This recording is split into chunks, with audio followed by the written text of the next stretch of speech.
Unmute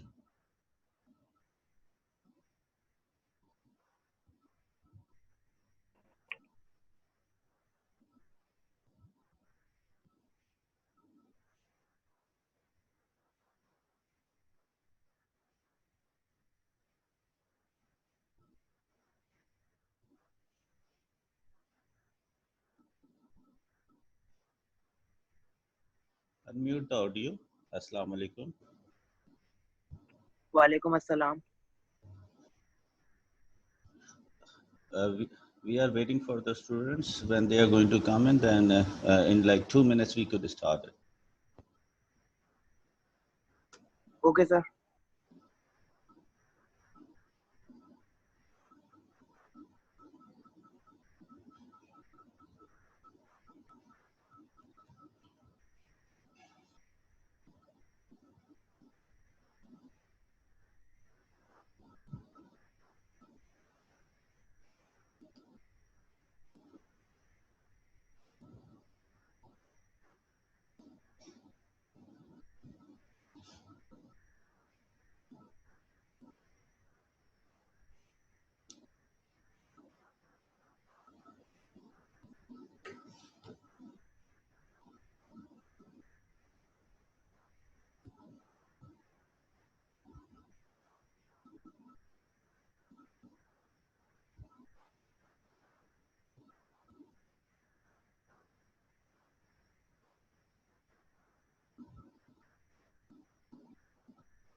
Now, can you share my? Can you look into my screen? Yes, sir.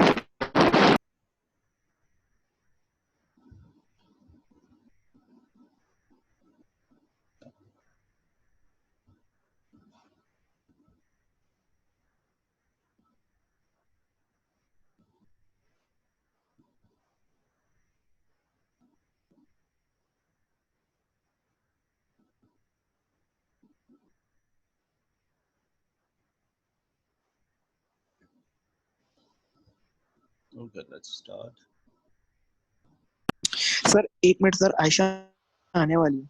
अच्छा, आयशा आने वाली है. अपना नाम एलेक्स रखा हुआ है तुमने. यहाँ पे नाम तो चेंज करो, उमर करो. सर मैं कर रहा हूँ सर, एक मिनट. इधर करो और सर आयशा को जल्दी बुला लो. तो फिर मैं आयशा आ गई. ठीक है, चलो. सर आप सर आपकी हाँ, बोलो. आपकी आवाज अटक रही है सर. अटक रही है. अच्छा, कोई बात नहीं, अभी सही कर देते हैं इसको. सर आयशा, आपको आवाज आ रही है मेरी क्लियर, या में कुछ इंटरप्शन है? जी सर, आ रही है.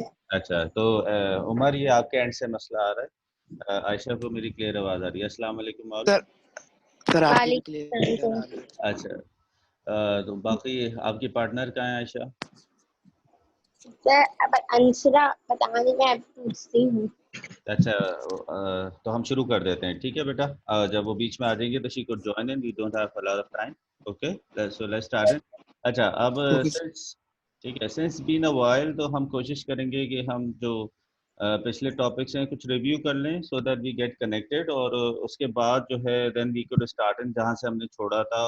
और हमारे जो टॉपिक्स कंप्लीट होने थे वो जो है वो हम कंप्लीट करेंगे, जो कि पेंडेमिक की वजह से रह गए थे. ठीक है.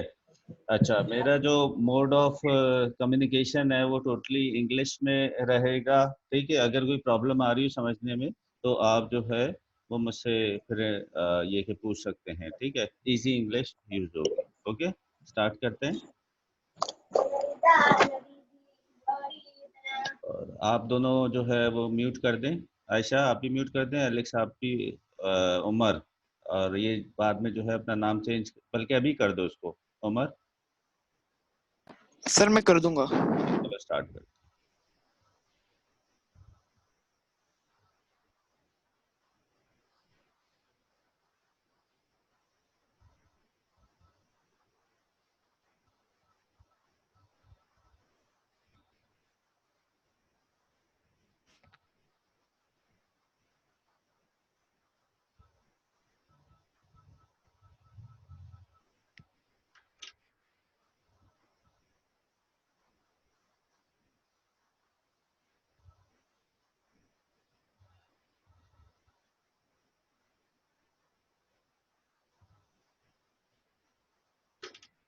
So, Assalamu alaikum again. This is Business Studies with Saad Abdul Kareem. Let's have a recap of the business. Now, what is business activity, or what is business? A business, by definition, is a legally recognized entity which is designed to provide goods and services by making use of the resources available. Now, mind you, students, that whether it is business or economics, what is the most important thing, that business activity requires profits and requires money. What does that mean? For example, if you perform any services for your parents, so that would not come under the category of business. Why? Because neither it is for the money nor it is for the profit. You just do a voluntary service. So here what we understand here, that if we are not perform any business activity, whether we produce goods, provide services, okay, for anything other than the profit or money, that is not going to be under the consideration of business. So make sure that profit and money, keep that thing in mind right from the beginning. Now, let's recap some of the important economic concept. Earlier we did it. Economic problem is the result of the existing of unlimited wants and limited resources to fulfill those wants. This is also known as scarcity. So we know about it. What is the concept of scarcity? That in the pandemic we have the corona thing. So we had Dettol and we have face mask in scarcity. Why? Because there is a limit. Demand is more, but resources are limited. Okay, and same is the case of other goods. And if you are going to look into some of the videos of the West, US, and Europe. So they even have a scarcity of daily use, the grocery and other goods. Now, scarcity is when the economy does not have sufficient resources to fulfill the unlimited needs and wants. Now, here let's understand the difference between a need and a want. So, a need is a good or service which is essential for living, like food. Okay, so what we understand here, that uh, to come under the category of need, it is very important that it has to have a necessity. Okay, for example, if you are hungry, so you need food, but it's not necessary that you have to have a McDonald meal. So food is a need, but McDonald is a want or a luxury.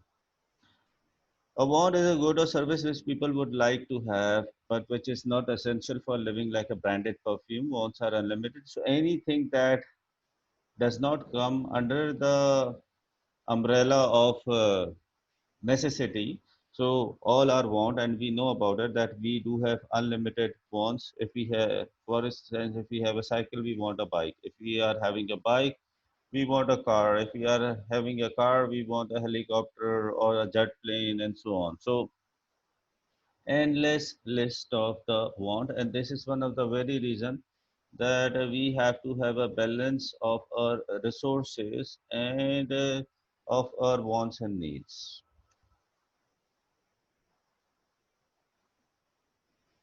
Now when we speak in terms of resources, how do we get these resources, or how do we produce these goods and services? The factors of production are the resources needed to provide goods or services. There are four factors of production, as we know about that: land, labor, capital, and enterprise. And here we are going to also discuss that what are the factor rewards. What are the factor rewards for the land, labor, capital, and enterprise? So land, it covers all the natural resources, but just like we discussed earlier as well in our classes, that it's not necessary that come above the land, like agriculture, forestry, or even fishes and all the resources available under the sea. It also covers under the land, like petrol, crude oil, anything like iron ore. So whatever we extracted, that also come under the category of the land. Labor, it's a very vast definition, whether it's business or economics. So it do cover all the human resources, whether it's unskilled or skilled. So if they are blue collar worker, as we know about that, that they are non-managerial staff, just like factory worker, security guards, right? So they are come under the category of semi-skilled or unskilled workers, and the professional workers, like the white collar people, they are just like teachers, doctors, engineers, or managers, directors, who are getting the salary. So they are also come under the category of labor.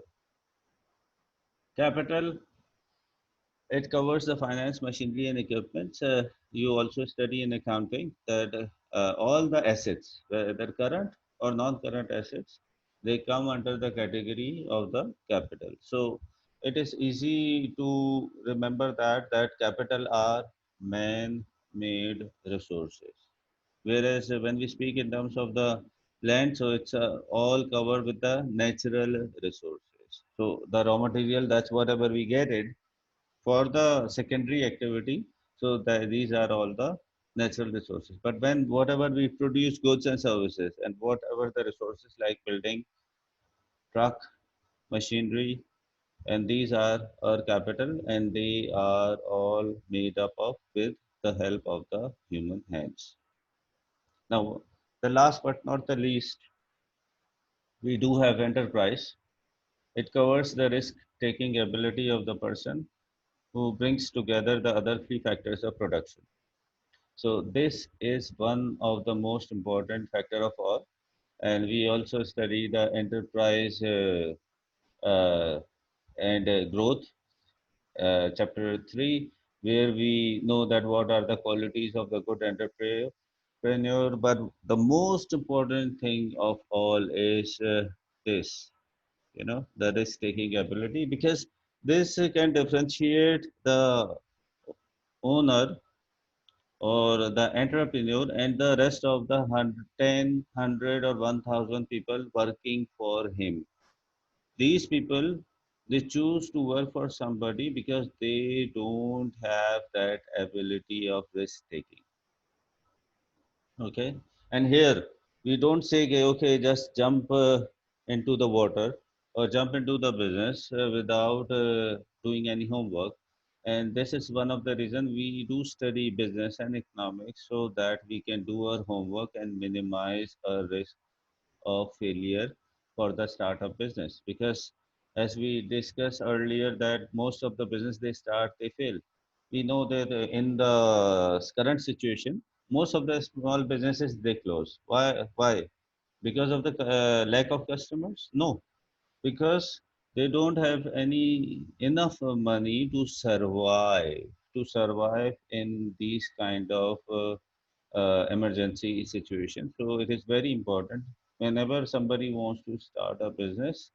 So you're supposed to have 2 3 years, mind you, not 3 months, not 6 months, at least for 2 years, backup capital, so that you can cover your expenses, you can pay for the electricity bill, you can pay for your staff, and you can also pay for the supplies so that you can survive. Yeah, later on, you can not only enjoy the profits, but also you can cover up the previous losses, right? Now, before we go on the opportunity cost, let's discuss the factor rewards for the land, labor, capital, and enterprise. Due to the shortage of the timings, I'm not having the interactive class. Otherwise, I would definitely ask you and keep you involved in the interactive session. That's what we do enjoy in the regular classes, face-to-face classes in the school, but we don't have that luxury. But anyways, so the factor reward for the land is the rent. Well, it's sometimes called the factor reward, or sometimes it's called the factor payment. For example, if I want to open a school or say I want to open a software house, so I need a office or a school building. So I need to get that. Either I could buy it, but most of the people they don't have resources to buy it. So what they do, they get it on rental basis. So rent is the factor payment for the land. Now, what is the payment for the labor factor payment? Like we discussed earlier, we have two categories, unskilled and skilled. So professional workers, they get the salaries. So salary is the factor payment. And for the labor, this is what we call dihadi in our technical or typical term here. So we call them wages. Now wages are paid either all globally in the whole world on hourly basis. Calculation will be done according to the time rate, that how many number of hours somebody work, right? So if the say the rate is $10 and uh, he worked all 8 hours in a day, 9 to 5. So 8 multiplied by 10, $80 is supposed to be wages. And here how we calculated, we roughly calculate for the whole day. Okay, for example, if somebody, we need some construction work even at our home, and we call somebody for that work, so we can fix up the wages, for example, 1,000 or 1,500 for the whole day of working. And but most of the time, it is work on the basis of either hours or a day, and it is paid either daily or weekly. And but for the professional worker, it's supposed to get paid on the monthly basis. What is the factor reward for capital?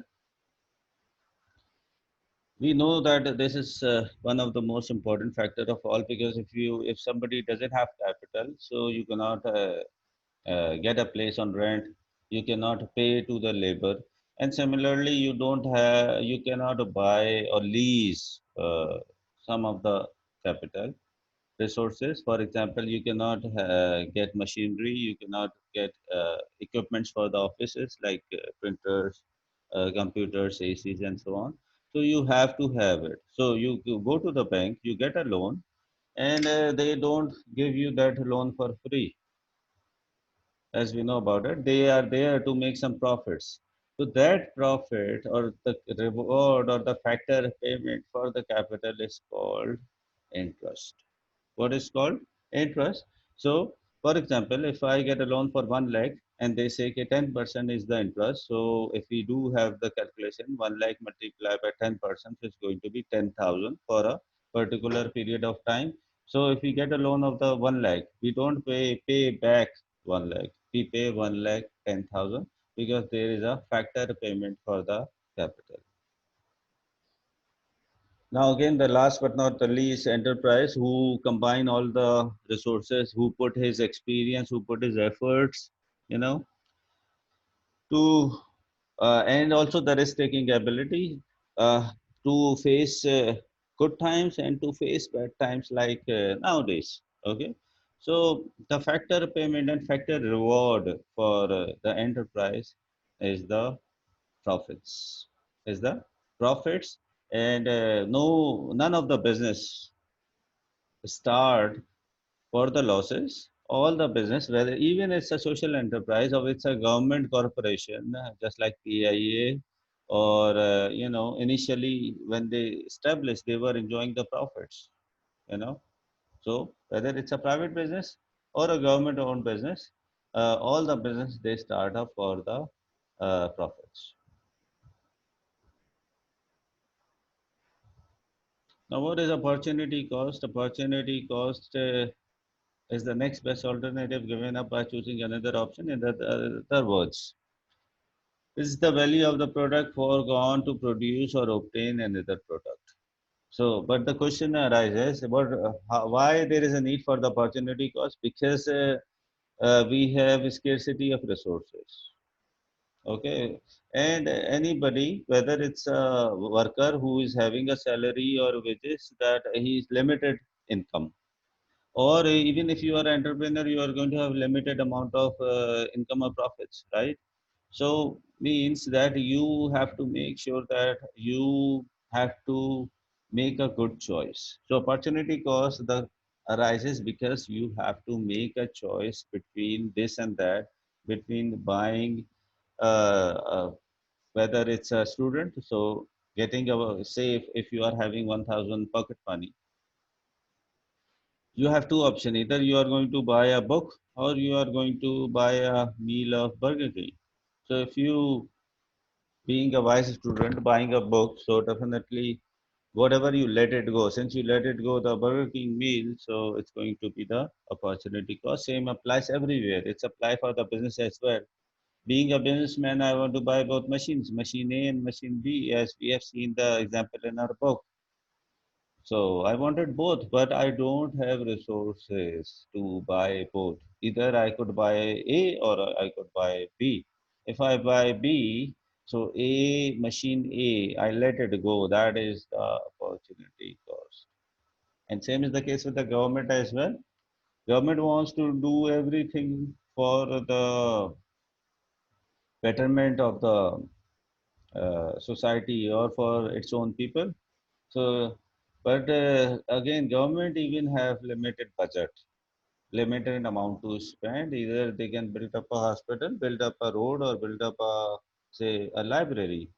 So, if it choose to build up a hospital, just like we have a need nowadays, so it has to let it go a road and a library. So whatever it let it go, a library and a road is going to become the opportunity cost. And this opportunity cost even apply in our daily decision making in our whole life as well. That if you are choosing to become a chartered accountant, since there is one of the option available for you, you could do your own business as well. So you are not doing your business, the amount that you could have earned because of the business, but since you choose an option of becoming a chartered accountant, so you let it go income that you would have earned through the business, so that will become the opportunity cost and so on.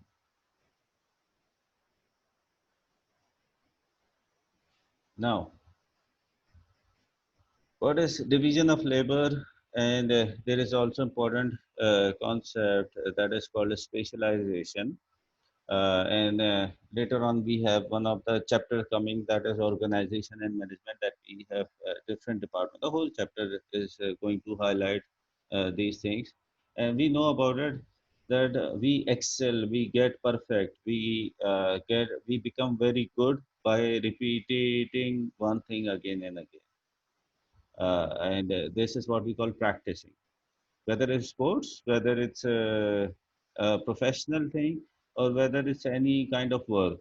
The more we are going to do a particular kind of work, the more we are going to get specialized in. So division of labor is when the production process is split up into different tasks and each worker performs one of these tasks.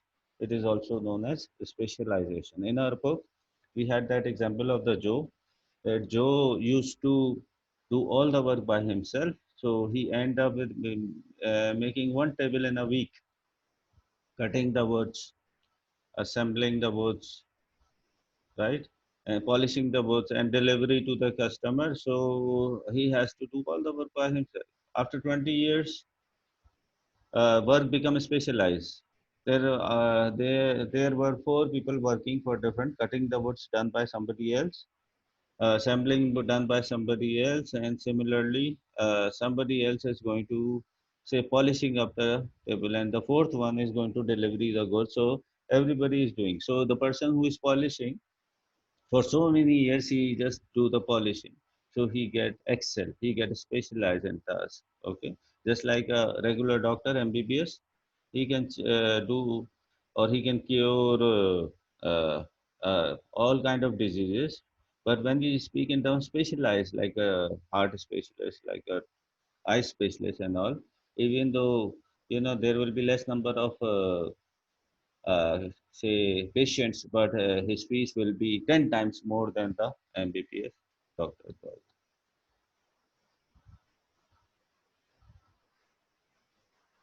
Now, stages of business activity we are going to look into, and but before we will go for the stages of business activity.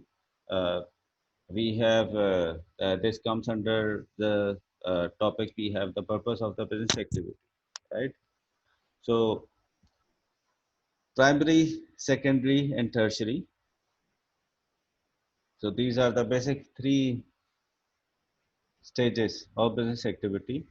And this is what we are going to carry on in our next class, because since this is the first introductory class, so that we get adjusted and all. So let me brush up all the concepts that what we studied earlier, okay?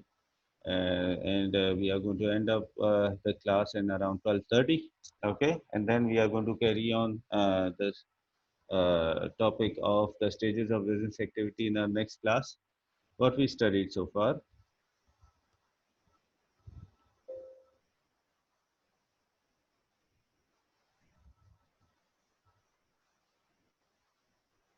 So in the business activity, you study the basic definition of the business, and what is the most important thing is the profit or work for money. Okay. Then we look into some of the important concepts of economic problem, scarcity, need, and want, and what is the basic difference in the need and wants. Needs are for the necessity, and wants are unlimited. Okay. And why we are having the problem of the scarcity? Because we do have economic problem that the resources are limited, because there wouldn't be any economic problem if there would be unlimited wants and unlimited resources, or it could be limited want or the limited resources. Why there is an imbalance? Because of that we have unlimited wants and limited resources. We already discussed about the factors of production, land, labor, capital, and enterprise, right? And the factor rewards. The reward for the land is rent, labor, we have wages and salaries, capital profits. Capital, we have the interest, and enterprise, we do have the profits for that. Opportunity cost, why there is a opportunity cost arises? Because we have, say, we have limited resources. So we have to choose between, you know, getting this or getting that. So this is why we have the concept of opportunity cost. We can get one and we have to let it go the other one, and we have to do it very carefully, because if we don't do it carefully, then we are going to suffer later on. And we discuss about division of labor is when the production process is split up into different tasks, and each work performs one of these tasks. So it is also known as specialization. Okay, and specialization has different advantages and disadvantages. The biggest advantage is that when somebody gets specialized, production increases, quality improves, and there is more productivity. What productivity means? That less work is done in more time. Everything has disadvantage as well. Disadvantage work would be boring, because one person is doing the same thing again and again. If somebody get absent, just like the person with the polishing, so the table cannot be delivered to the customer. So backup person then will be required in terms of specialization. We are, Alhamdulillah, done with our first class here, and inshallah, we are going to uh, say continue later on. Make sure you, Aisha, tell Anshara that don't miss classes, okay? And I'm going to upload there is a video lecture available with my sound as well on the YouTube channel. So I'm going to share a link with you. So, and also Anshara, so that she can look into it. And rest of the slides that you can also, look in advance, will help you out for that. Okay. So here I say, Allah Hafiz.